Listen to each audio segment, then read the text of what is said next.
कौर हाजरा जी तुहाडी BA second year की पंजाबी की क्लास के नाल BA सैकेंड ईयर की साडी चल रही पंजाबी की क्लास के विच असीं कर रहे जी तुहाडी बुक मध्यकाल की 24वीं पंजाबी कविता काव्य संग्रह।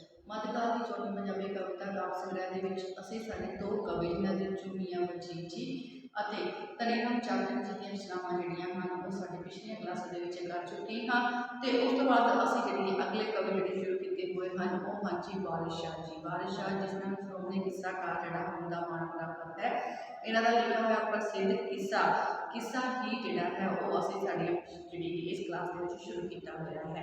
ਇਸ ਕਿੱਸੇ ਦੇ ਕੁਝ ਭਾਗ ਜਿਹੜੇ ਹਨ ਉਹ ਅਸੀਂ ਸਾਡੀ ਪਿਛਲੀ ਕਲਾਸਾਂ ਦੇ ਵਿੱਚ ਕਰ ਚੁੱਕੇ ਹਾਂ, ਜਿਨ੍ਹਾਂ ਦੇ ਵਿੱਚ ਅਸੀਂ ਦੇਖਿਆ ਸੀ कि किस तरह राजे के पिता मौजू की मौत हो जाने तो बाद राजे के जोड़े भरा हैं वो राजे को तंग परेशान करना शुरू कर देते हैं। वो कोई ना कोई उसके नाल जोड़ा लड़ाई झगड़ा जोड़ा है उस पर खेड़ी रखते हैं। कोई ना कोई ताना मीना उसको दिन जोड़ा है देख के उसको दिन हर दिन कोई ना कोई नवा जोड़ा दुख है वो दे रखते हैं।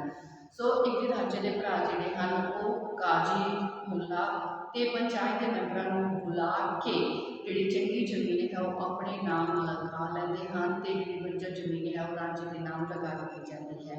सो भरा तो भरा भाबियां भी जड़ियाँ घट नहीं हैं वो भी राजे को कोई ना कोई ताना मेना जोड़ा है वो दिंदियां रहंदियां हैं। वो उसनों कहंदियां हैं कि ये जोड़ा है वेला रहता है, इसका काम तो सिर्फ अपने शरीर को शिंगारना है।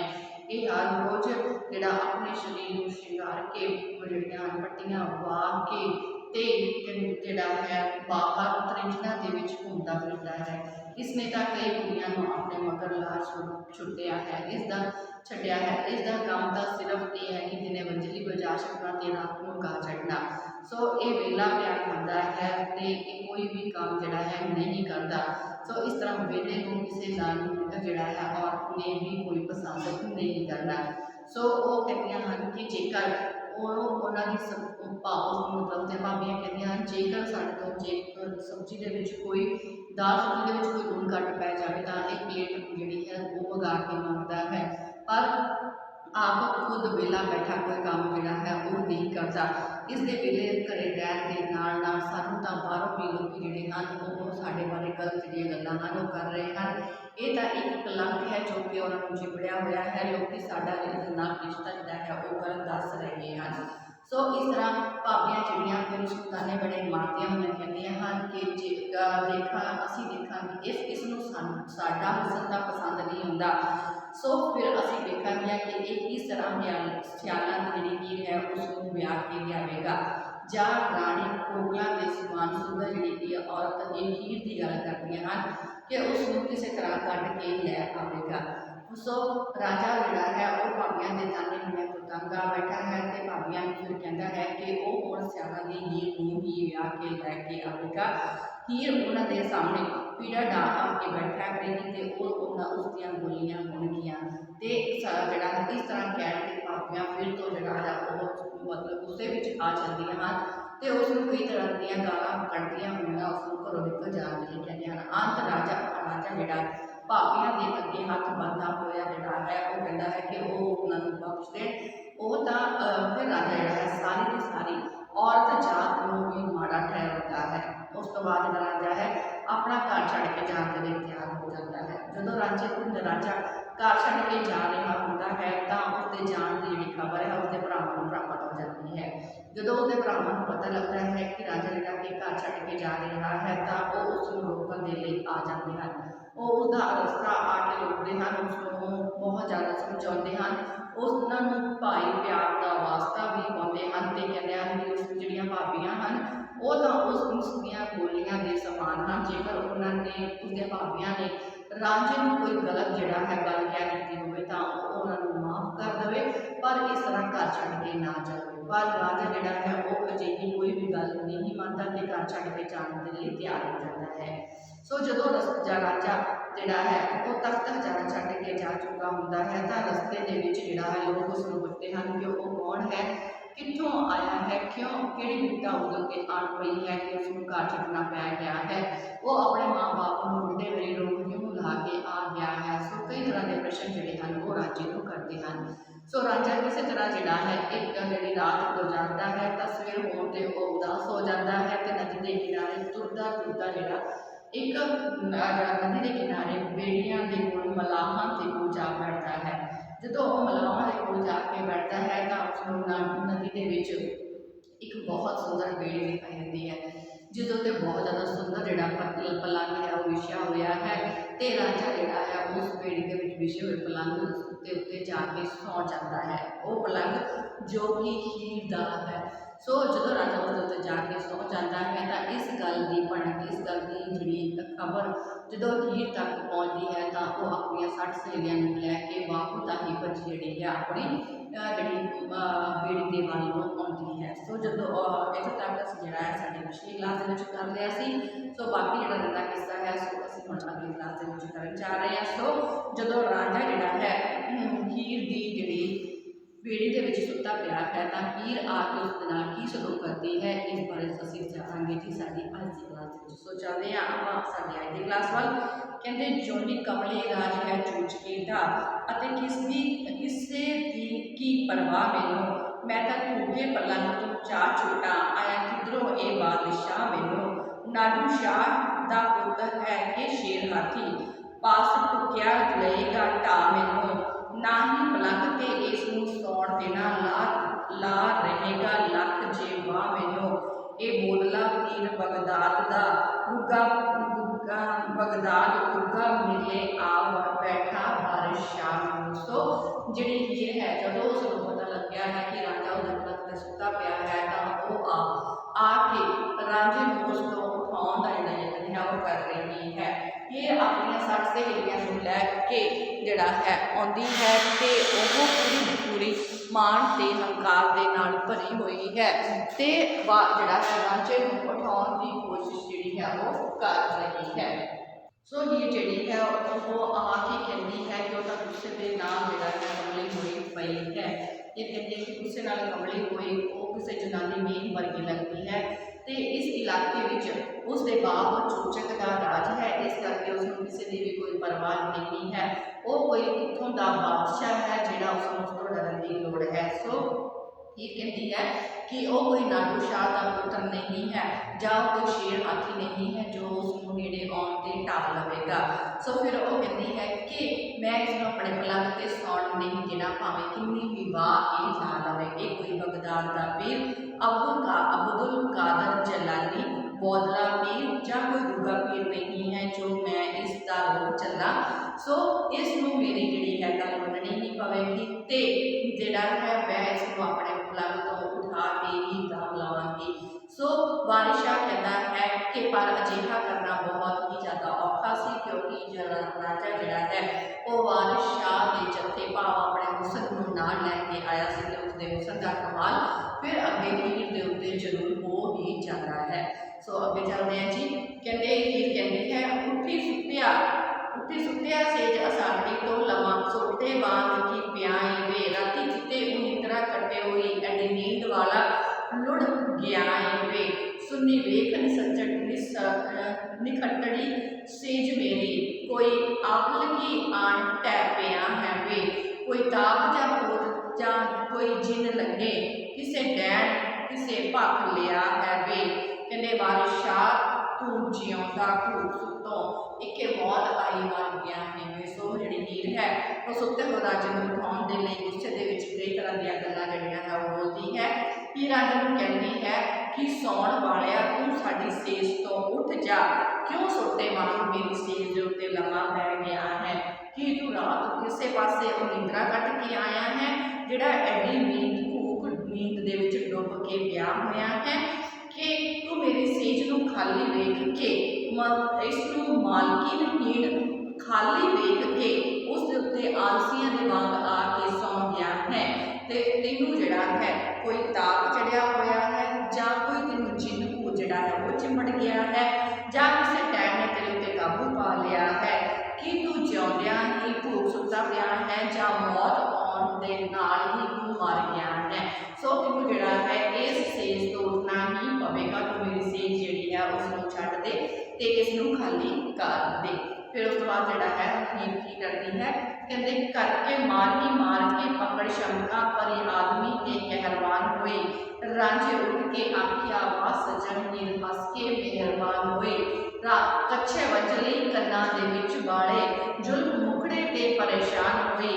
भिन्ने वाल चुने बैणी चंद रांझा कहते नैन कजले दी कमसान होई। सूरत जुल्फ दी वेख तैमूर बेटी सुने माल की बहुत हैरान हुई। सो जी हीर है वो रांझे को उठाने का यतन करती है कि जो रांझा उठता है तो हीर की की हालत होती है उसको इस पहले बड़े सुंदर तरीके वारिस शाह ने बयान किया है।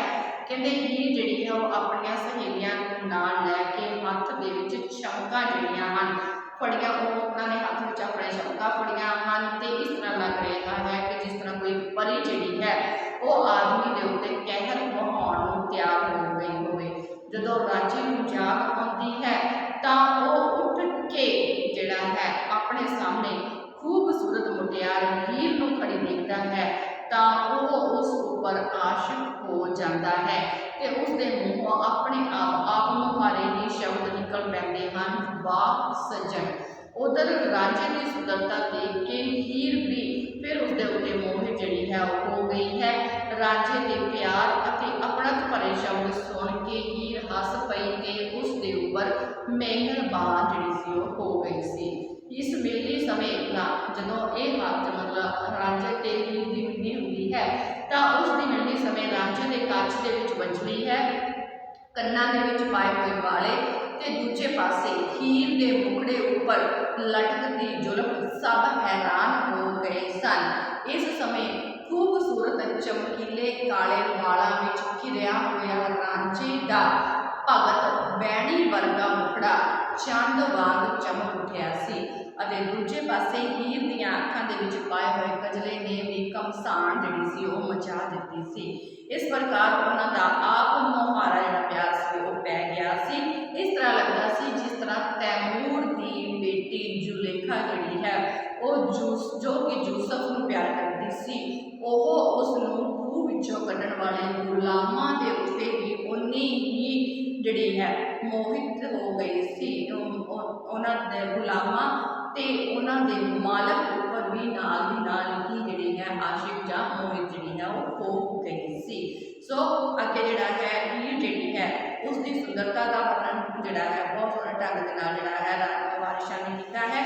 फिर उसके बाद जिहड़ा रांझा है रांझा आखदा इस जहान सुपना मर जावना ए मतवाली ही तुसा जेहा प्यार ए लाजम आए गए मुसाफरा पालिए ही एडा हुसन का नाम गमान करिए ए लै पलंग कोई सने नेहालिए नी असा रब दा आसरा रखिया है उठ जावना है नैना पालिए नी। फिर जो रांझा जिहड़ा है वह हीर के जिहड़ी गल का जवाब दिंदा होया कहता है हीर के हुसन ते फुंडे हुए रांझे ने आशिक हुए रांझे ने कहा हे हुसन दे नशे दे विच मस्त रहन वाली कुड़िए ये संसार एक सुपने की न्याई है।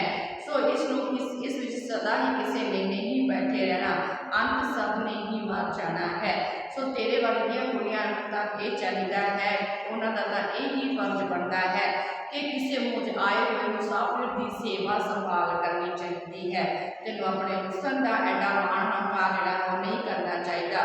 तेनों यो गुस्सा है कि मैं तेरे पलंग के उत्ते आके सौ गया हाँ तू सने रजाई अपना बिस्तरा संभाल लै ए सोने नैना वाली कुड़िए असी तां पहला ही रब दे आसरे ते रहते हाँ इसलिए असा तेरे पलंग तो बिना किसी भी हुज्जत ते उठ जाना है। मतलब तेरे पलंग तो बिना ही किस कुछ कहे बिना जिहड़ा कोई ही हुज्जत कीते ही उठ जाना है। सो तू अपना पलंग संभाल लै तेन तेरा पलंग मुबारक असी तां रब दे आसरे ते रहने वाले ही हाँ। सो अगों फिर मीर की कहती है कि अज हीर ते पलंग सब थाओ तेरे घोल कत्तिया जियोड़ा वारिया ना ही गाल कड्ढी हथ जोड़निया हथ ला नहीं तेनों मारिया ना मैं मिन्नतां करां ते पैर पकड़ा तेथों घोल घोड़वा सारा वारिया असा हस के आन सलाम कीता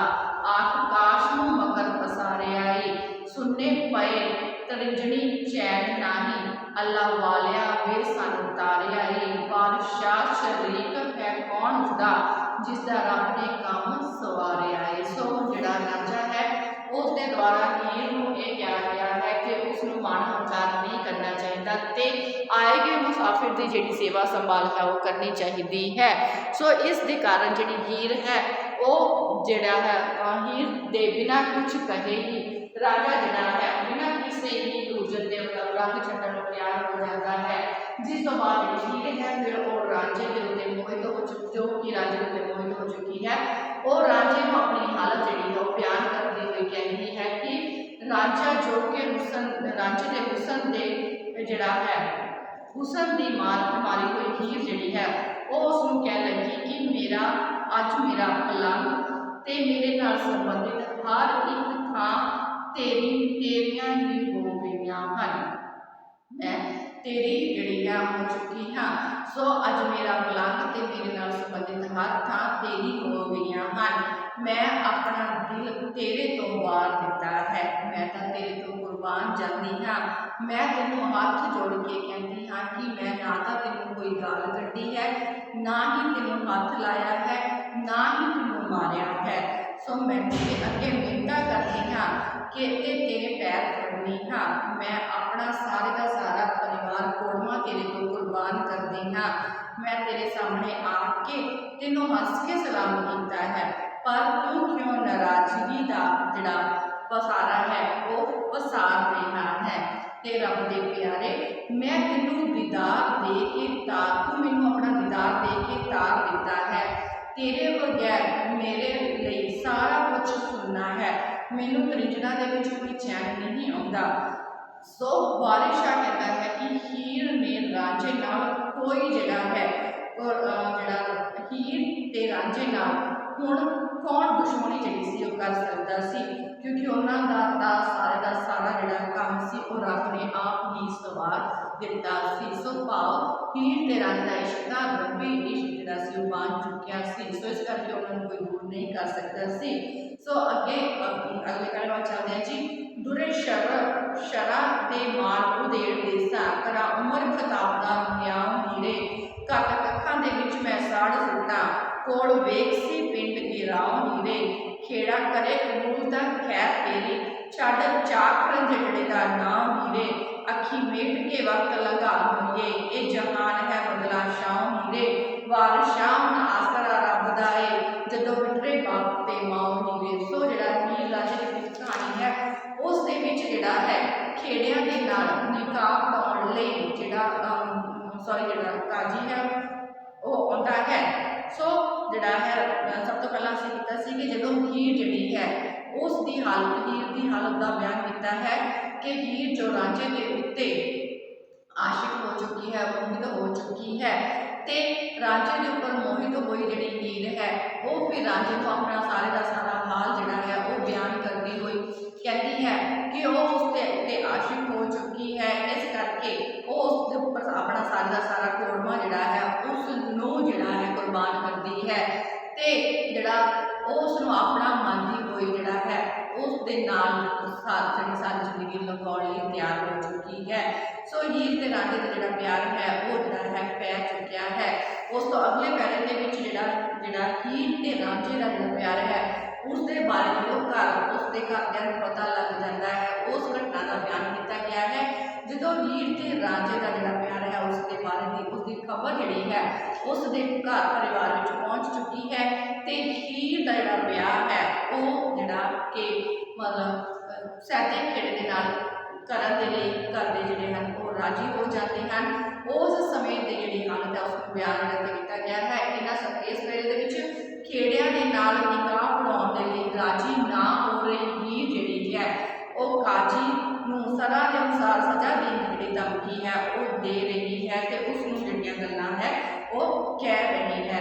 सो कहंदी दुरे शरा दे माल उदेड़ सकते करा उमर खिताब दा नाम होइए। सो काजी ने इन्हूं कहा कि जेकर वो अपने मापियां दे उसके चुने हुए पति सैदे नाल निकाह जिहड़ा है पढ़ाउण दे लई राजी ना होए तां वो सरा दे निज़म दे कोड़े मार के उसकी खाल जिहड़ी है वो देड़ देवेगा भाव सब सरा दे निज़म के अनुसार उसको चलण दे लई मजबूर कर देवेगा। सो उसके नाल अजिहा शुरू किया जाएगा जिहो जिहा ਉਮਰ ਖਿਤਾਬ ਦੇ ਨਿਆਂ ਕਰਨ ਸਮੇਂ ਆਪਣੇ ਜਬਰ ਜਨਾਹ ਕਰਨ ਵਾਲੇ ਪੁੱਤਰ ਨੂੰ 100 ਬੈਤ ਮਾਰਵਾ ਕੇ ਕੀਤਾ ਸੀ। ਸੋ ਉਸ ਨੂੰ ਸਰਾਂ ਦੀ ਉਲੰਘਣਾ ਜਿਹੜੀ ਹੈ ਉਹ ਨਹੀਂ ਕਰਨੀ ਚਾਹੀਦੀ ਤੇ ਜਿਹੜਾ ਉਸ ਦੇ ਮਤਲਬ ਜਿਹੜਾ ਨਿਯਮ ਹਨ ਉਹਨਾਂ ਨੂੰ ਮੰਨ ਲੈਣਾ ਚਾਹੀਦਾ ਹੈ। ਉਸ ਨੂੰ ਸਰਾਂ ਦੀ ਉਲੰਘਣਾ ਕਰਨ ਦੇ ਦੋਸ਼ ਵਿੱਚ ਕੱਖਾਂ ਵਿੱਚ ਸੁੱਟ ਕੇ ਸਾੜ ਦਿੱਤਾ ਜਾਵੇਗਾ ਤੇ ਉਸ ਦੇ ਨਾਲ ਇਸ ਸਲੂਕ ਨੂੰ ਸਾਰਾ ਪਿੰਡ ਦੇਖਦਾ ਰਹਿ ਜਾਵੇਗਾ। ਜੇਕਰ ਸ਼ਰੀਰ ਜਿਹੜੀ ਹੈ ਸਰਾਂ ਦੇ ਨਿਯਮ ਨਹੀਂ ਮੰਨਦੀ ਤਾਂ ਉਸ ਨਾਲ ਅਜਿਹਾ ਜਿਹੜਾ ਹੈ ਸਲੂਕ ਹੈ ਉਹ ਕੀਤਾ ਜਾਵੇਗਾ। ਜੇਕਰ ਉਹ ਸੈਦੇ ਖੇਡ ਨੂੰ ਪਤੀ ਦੇ ਰੂਪ ਵਿੱਚ ਕਬੂਲ ਕਰ ਲਵੇ ਤਾਂ ਨੌਕਰ ਰਾਜੇ ਨੂੰ ਦਾ ਨਾਂ ਲੈਣਾ ਬੰਦ ਕਰ ਦਵੇ ਤਾਂ ਹੀ ਉਹ ਬਚ ਸਕੇਗੀ। ਸੋ ਉਸ ਨੂੰ ਇੰਨੀ ਅੱਤ ਨਹੀਂ ਚੁੱਕਣੀ ਚਾਹੀਦੀ, ਉਸ ਨੂੰ ਅੱਖਾਂ ਮਿਟ ਕੇ ਸਬਰ ਦੇ ਨਾਲ ਸਮਾਂ ਗੁਜ਼ਾਰਨਾ ਚਾਹੀਦਾ ਹੈ। ਉਸ ਨੂੰ ਪਤਾ ਹੋਣਾ ਚਾਹੀਦਾ ਹੈ ਕਿ ਸੰਸਾਰ ਜਿਹੜੀ ਬਦਲਾ ਦੀ ਛਾਂ ਵਾਂਗ ਹੈ ਤੇ ਸਦਾ ਇੱਥੇ ਉਸਨੇ ਸਥਿਰ ਨਹੀਂ ਰਹਿਣਾ। ਉਸ ਨੂੰ ਸਦਾ ਇੱਥੇ ਕਿਸੇ ਨੇ ਸਦਾ ਨਹੀਂ ਰਹਿਣਾ। ਸੋ ਵਾਰਿਸ ਸ਼ਾਹ ਕਹਿੰਦਾ ਹੈ ਕਿ ਜਦੋਂ ਹੀਰ ਦੀ ਮਾਂ ਤੇ ਬਾਪ ਹੀ ਉਸਦੇ ਵਿਰੋਧੀ ਹੋ ਗਏ ਸਨ ਤਾਂ ਉਸ ਨੂੰ ਰੱਬ ਦਾ ਹੀ ਆਸਰਾ ਰਹਿ ਗਿਆ ਸੀ। ਸੋ ਇੱਥੇ ਤੱਕ ਅਸੀਂ ਜਿਹੜਾ ਹੈ ਅੱਜ ਦੀ ਕਲਾਸ ਵਿੱਚ ਕਰਾਂਗੇ। ਬਾਕੀ ਜਿਹੜਾ ਹਿੱਸਾ ਰਹਿ ਗਿਆ ਹੈ ਉਹ ਆਪਾਂ ਸਾਡੀ ਅਗਲੀ ਕਲਾਸ ਦੇ ਵਿੱਚ ਕਰਾਂਗੇ। ਸੋ ਅੱਜ ਦੀ ਕਲਾਸ ਸਾਡੀ ਇੱਥੇ ਹੀ ਸਮਾਪਤ ਕਰਾਂਗੇ। ਧੰਨਵਾਦ।